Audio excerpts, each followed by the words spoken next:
Hi, everyone. Oh, gosh, there are a lot of you in the audience. I'm so happy to be here. I wasn't feeling well earlier this week, and when my husband said I should consider staying home, I said, I can't. These are my people. This is an extended family for me, and I'm just so thrilled to be here in one room with all of you, and to also share some really exciting work that we've been up to with our first update to our State of Organic Seed report. And we don't have a ton of time, so I'm going to jump right into it. And please know that some of the issues that we're going to quickly cover today when reporting out on our findings and identifying ongoing needs will be discussed in much more detail in other sessions, which I'll highlight at the end of this presentation.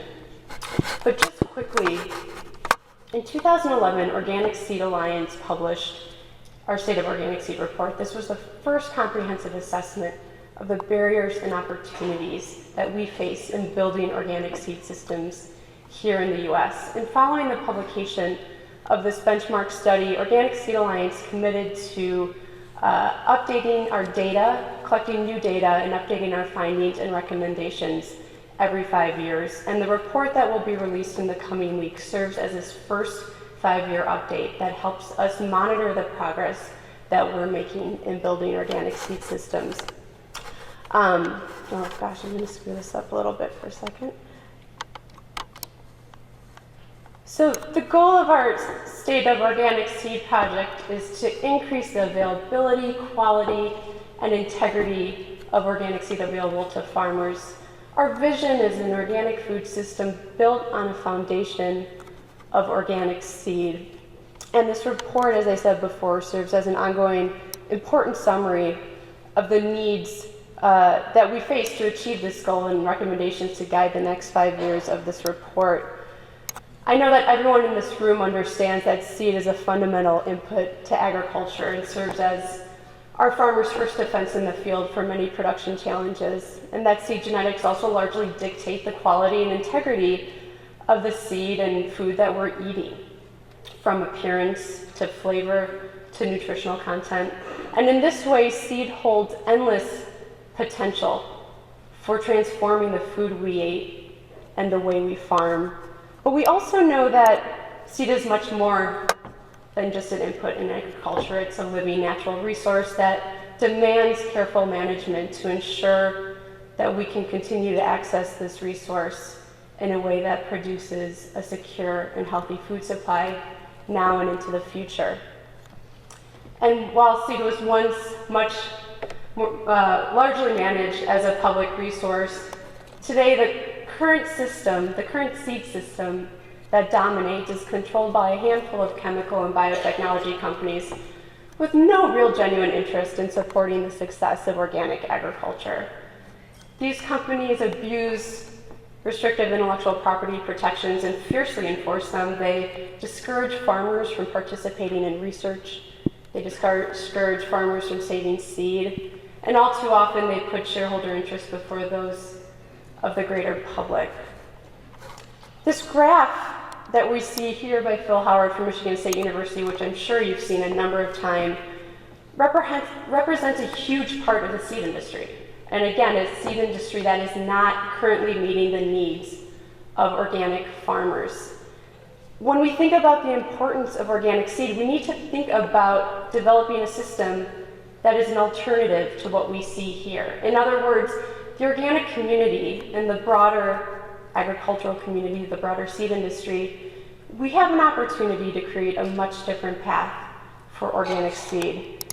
We believe that by establishing a shared vision and roadmap, we can avoid some of the negative trends that we've seen in the conventional seed sector while still supplying high quality organic seed for all scales, crop types, and regions. And again, that's what the State of Organic Seed project is about. It's helping us monitor the progress we're making in achieving this vision. Now, I know I'm preaching to the choir when we talk about the benefits of organic seed, but let's take 1 minute to remind ourselves why we're here, why we're sitting in this room, and why we care about organic seed. Seed labeled as organic has a relatively short history. When the National Organic Program was established in 2002, there were very few seed suppliers selling organic seed. We believe it's important that the organic standards, that the organic rules require the use of organic seed to ensure organic integrity along the entire production chain. However, because the seed supply, the organic seed supply, has not quite caught up to fully meet the diverse and regional needs of all organic farmers, there remains a necessary allowance for growers to use untreated, non-organic seed when available, or when appropriate, excuse me. Of course, this allowance also creates a barrier to increasing the availability of organic seed as rapidly as we would like to.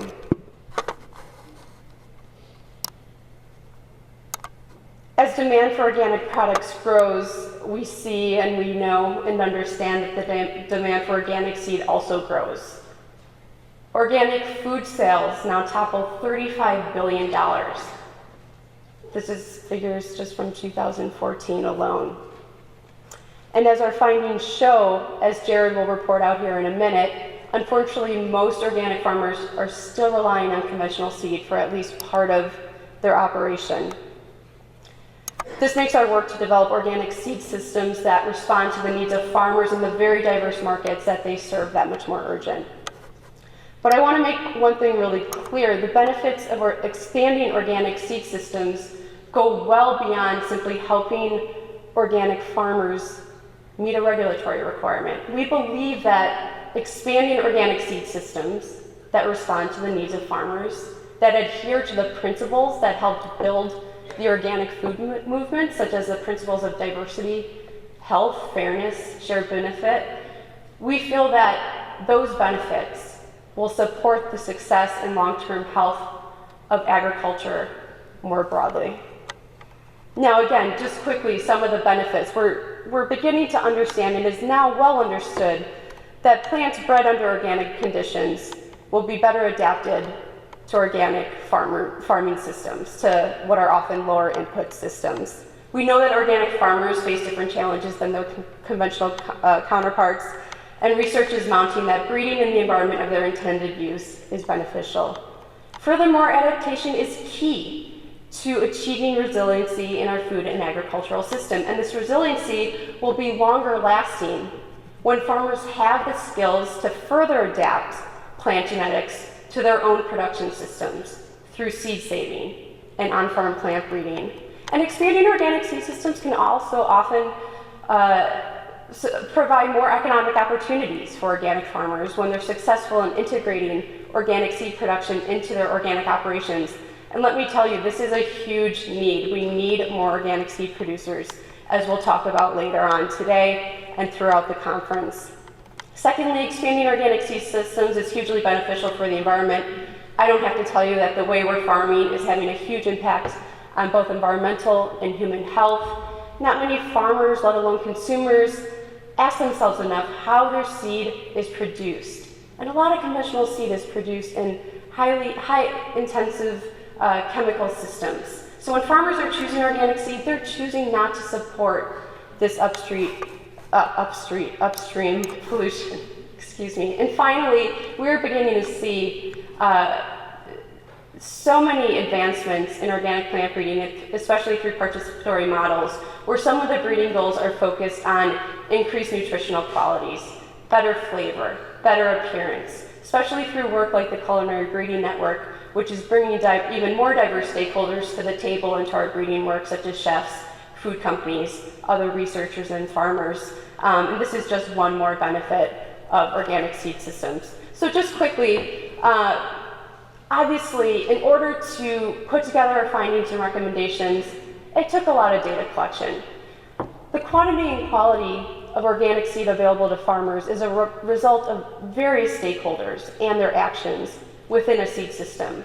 So we conducted a number of surveys with some key stakeholders. We conducted a national survey of certified organic crop producers to better understand how much organic seed they're using, what the barriers are to them sourcing organic seed. We conducted a survey of organic certifiers to better understand how they're enforcing the organic seed requirement and what tools and educational needs they have to better understand organic seed availability issues. We had more than 20 accredited certifying agencies respond to this survey, and those agencies represent about 70% of the certified operations here in the US. Third, we conducted a survey of organic seed suppliers to better understand production challenges and barriers to increasing investments in organic seed production. And then we hosted 8 listening sessions across the US in 2014 and 2015 at a number of organic farming conferences. This was a way to engage more stakeholders, additional stakeholders who were not targeted by our more formal surveys. Their input was very valuable to informing our findings and recommendations. And then lastly, we conducted a very detailed analysis of public and private investments going toward organic plant breeding and other organic seed research. And then we surveyed those researchers participating in the projects to better understand their successes and challenges, to inform a number of things. For one, our policy priorities and what our asks needed to be when we go back to Washington, D.C. and talk to these grant makers, when we talk to decision makers. I'm now going to turn it over to Jared to share just some of this data quite quickly, focusing on our farmer survey as well as the data collected around research investments focused on organic seed. And then I'll come back to the microphone and wrap up with some of the key findings and where we go from here.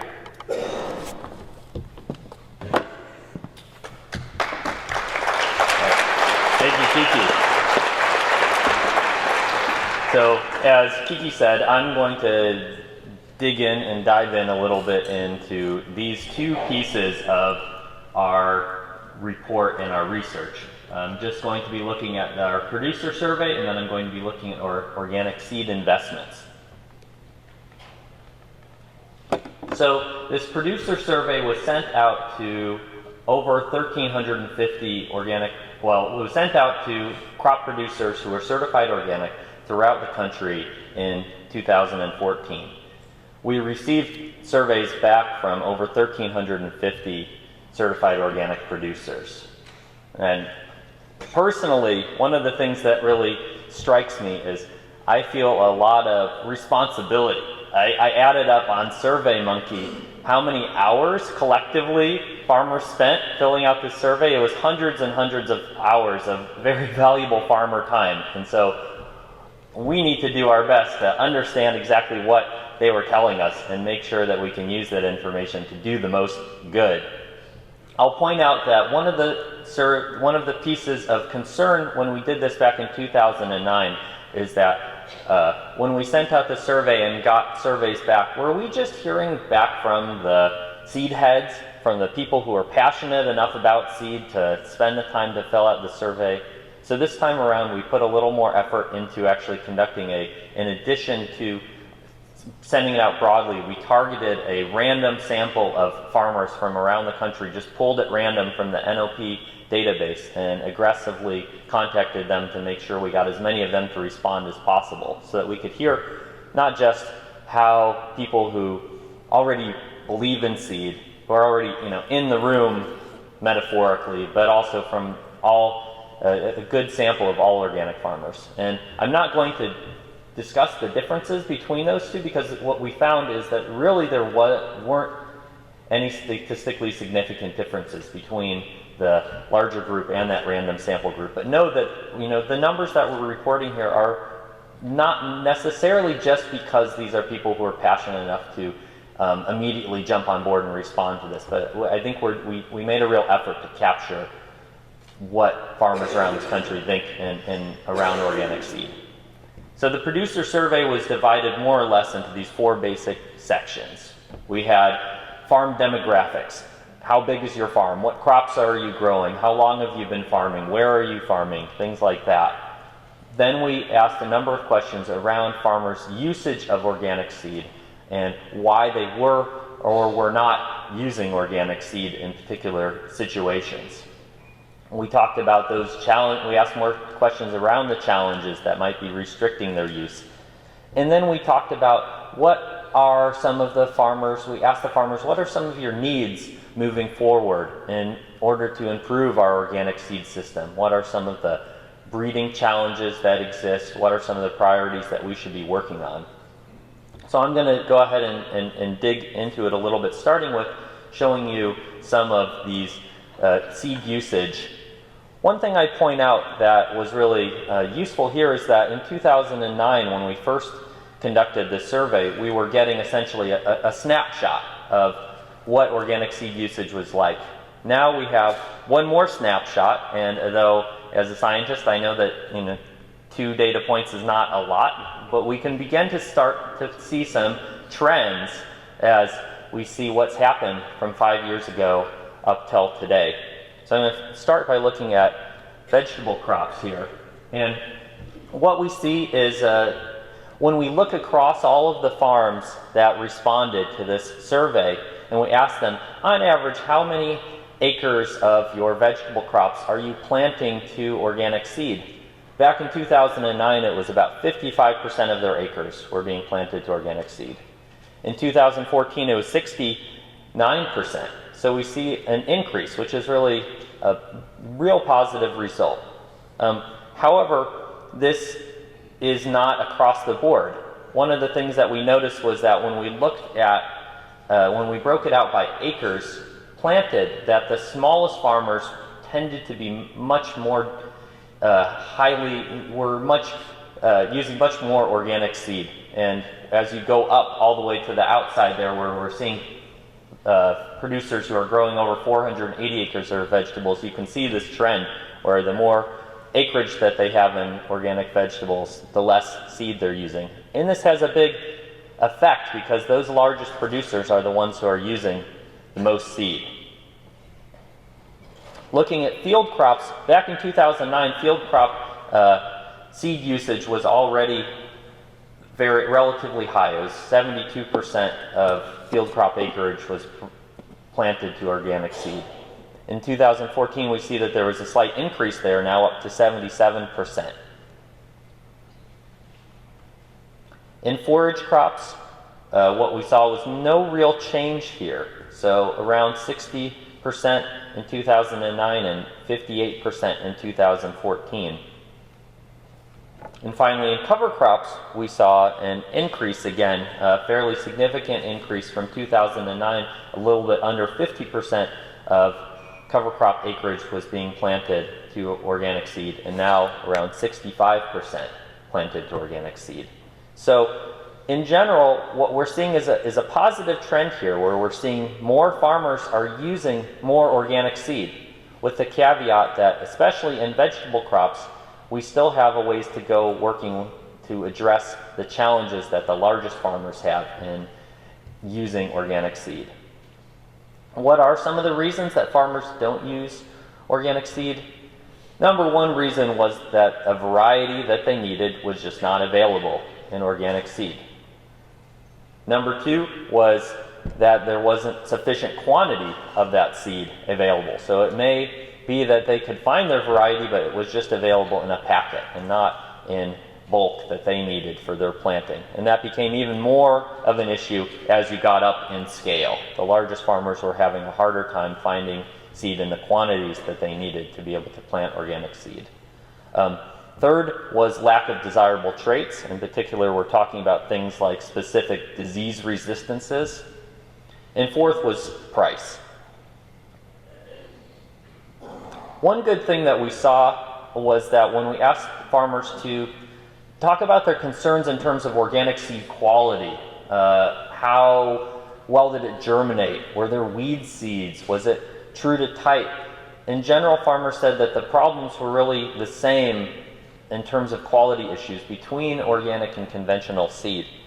And in fact, when we look comparing people's concerns around organic seed quality in 2009 to 2014, we saw an across-the-board decrease in people considering germination, trueness to type, contamination by weed seed, physical appearance, chaff, seed-borne diseases. All of these were less of a concern in organic seed for farmers now than they were 5 years ago. So farmers feel more comfortable with the quality that they're getting from organic seed and don't see a difference in quality between organic and conventional seed.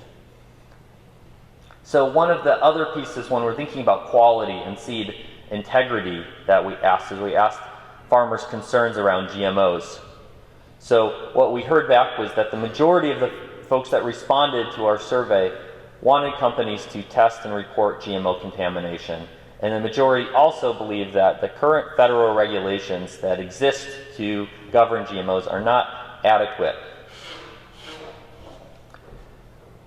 We wanted to think about what factors might be encouraging or discouraging organic seed use external sort of to the farm. And one of the things that we saw in 2009 was the important role that certifiers appeared to play in that.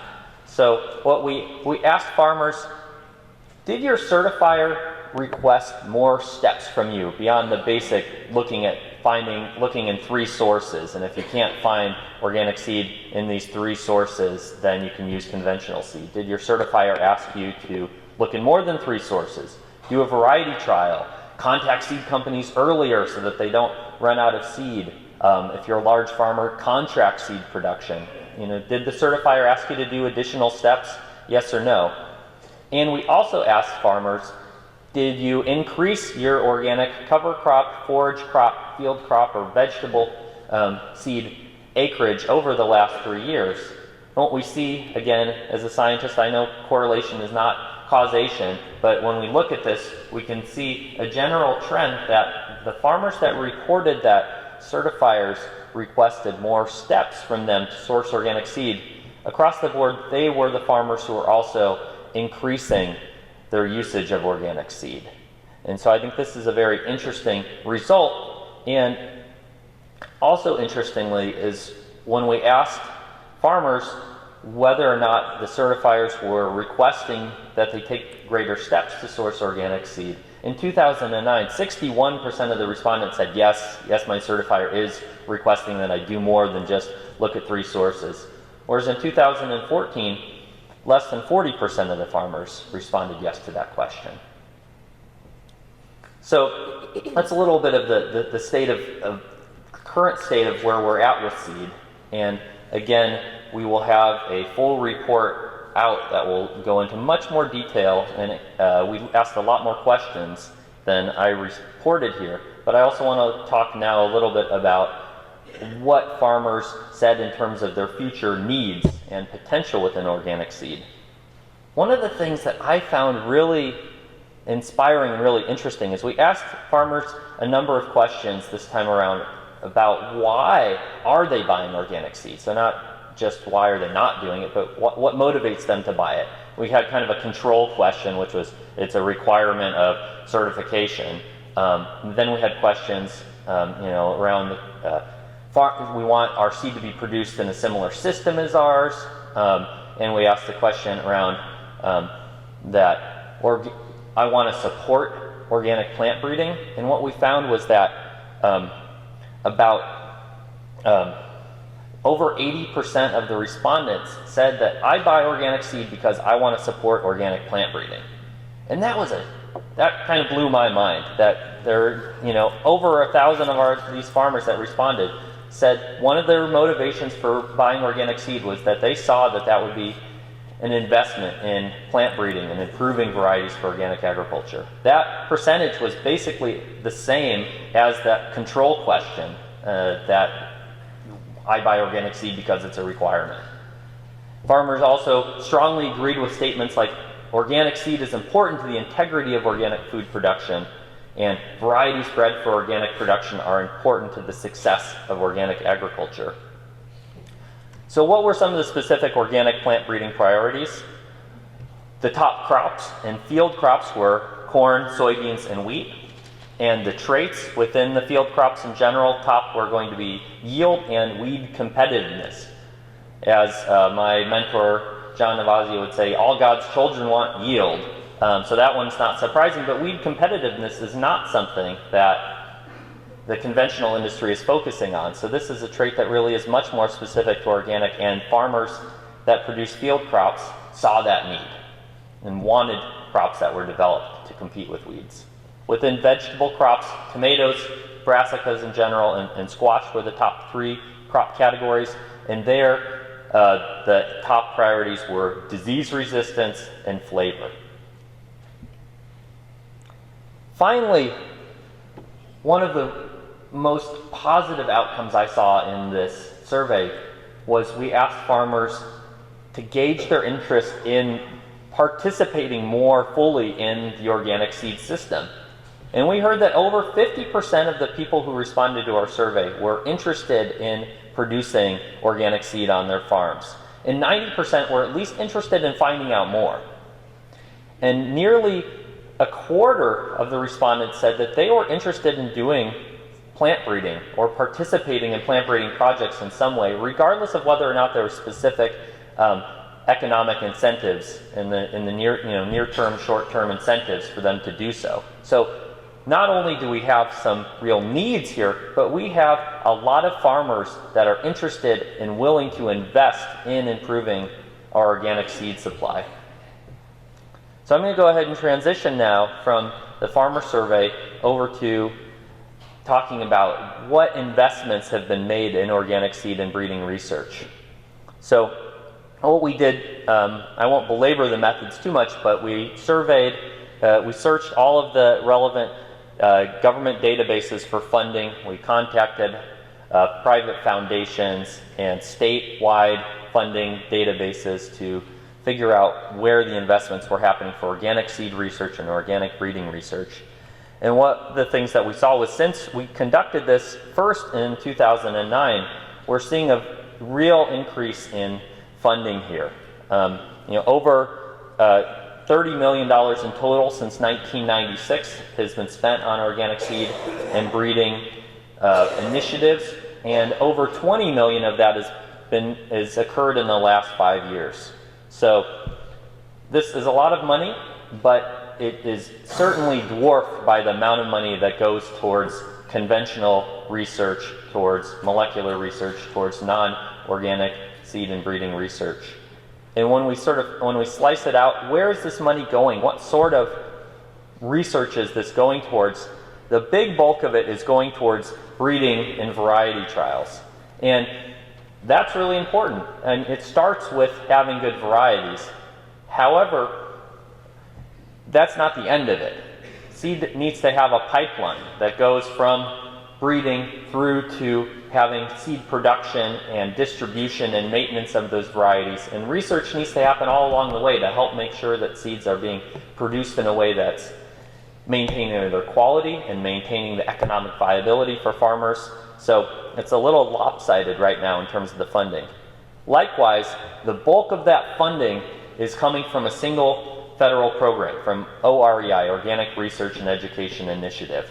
And so again, that's a risk point for us. If that single source of funding goes away, that has a huge impact on our current research.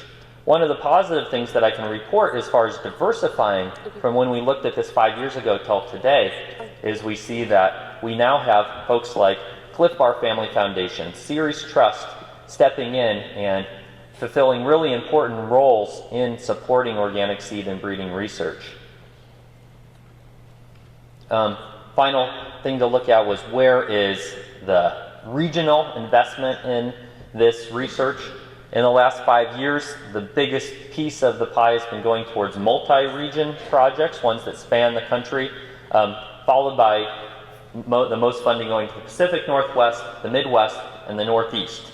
I'm from California, and interestingly, seeing as California has such an important role in organic agriculture, the Southeast, which included California in our survey, had a tiny sliver of the pie. So I think this is partially reflective of where some of the pioneering breeding and research has been happening, but it could certainly be better distributed to the Southeast, which has real needs, and the Southwest.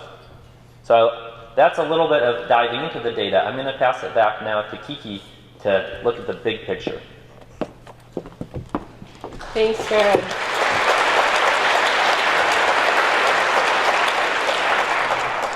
All right, so we're going to try to wrap this up pretty quickly here, but just a quick snapshot of our progress. As Jared said, we're seeing more organic farmers sourcing more organic seed. Organic farmers are more satisfied with the quality of the organic seed that they're using. And more organic farmers believe that organic plant breeding is important to the success, to their success, as well as the broader organic industry. And we also found that the majority of farmers responding to our survey are interested in at least learning more about how they can engage in the organic seed system through either on-farm plant breeding or commercial organic seed production education. And as we just learned, we're seeing many more investments made in organic plant breeding and seed research, and from more diverse funding sources, which is a very important point, which we'll be talking about in other sessions. I also just want to quickly mention that all of you in this room represent so much progress. I was talking to Matthew Dillon before this session, and he shared with me that at the first Organic Seed Growers Conference in the year 2000, there were 64 people in attendance. In 2003, the first year that Organic Seed Alliance was a nonprofit and hosted the conference, there were about 100 people. There are almost 500 people registered for this conference, and more than 500 are registered to participate. An additional 500 are registered to participate in the webinars remotely. And that's progress.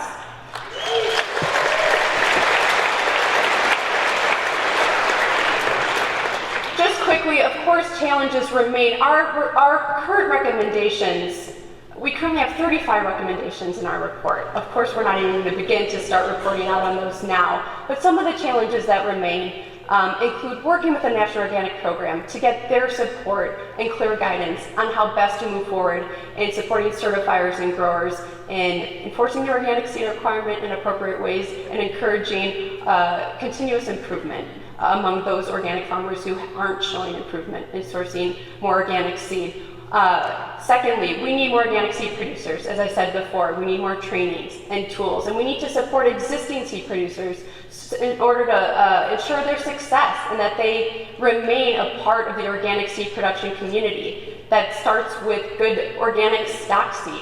It ends with fair contracts and everything in between. We get into these challenges and needs and more in our report. We also need to make sure that we are reintegrating our public plant breeding programs, ensuring that these programs that are training the next generation of breeders have the infrastructure and capacity they need to do the kind of research we need, including organic plant breeding. We are seeing so much more interest in organic seed research, but the funds are not there to meet the demand. And we also need to make sure that after these students graduate, that they have jobs, both in the public and private seed sector, so that they can use their organic plant breeding and other organic seed expertise.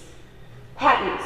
We have our work cut out for us to understand better what appropriate intellectual property tools should be used in the development of organic seed.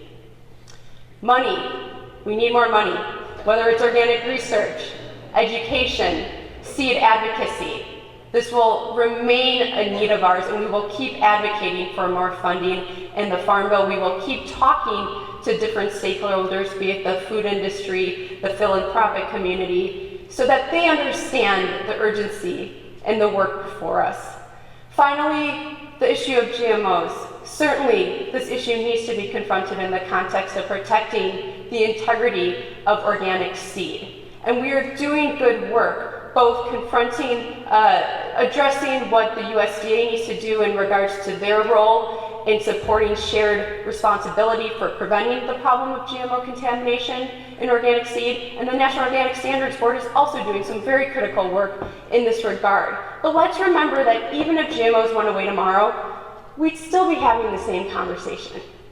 Getting rid of GMOs is not going to result in more organic seed producers or more funding for our public land-grant universities.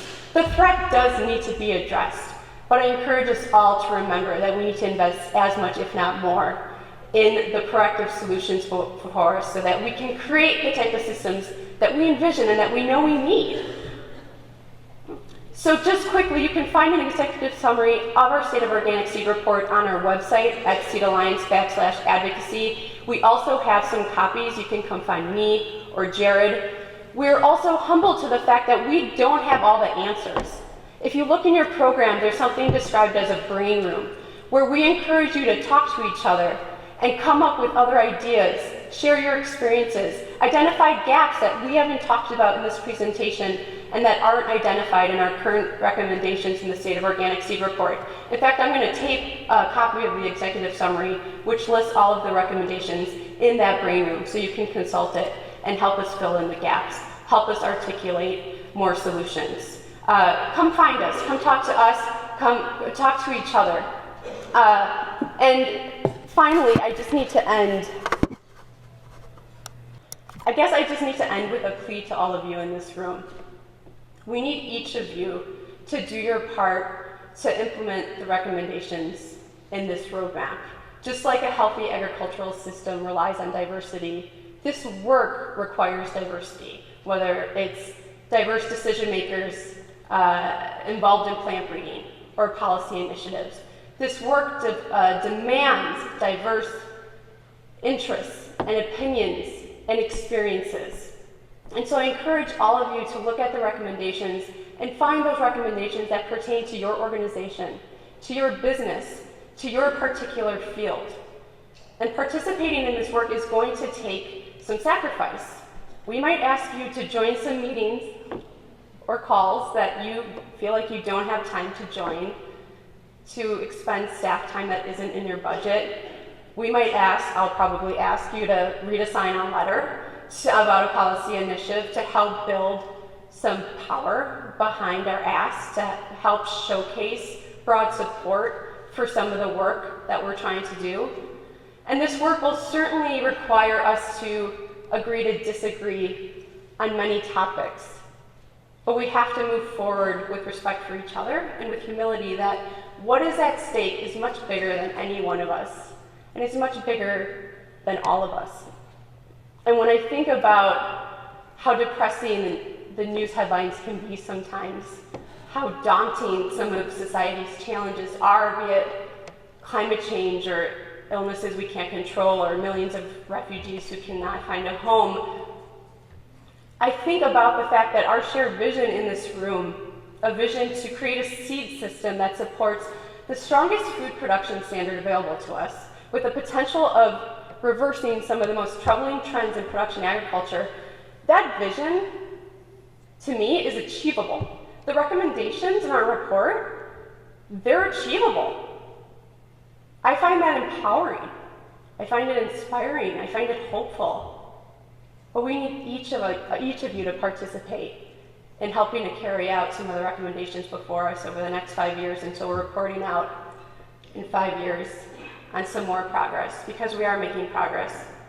So thank you for being here, and thank you for joining us.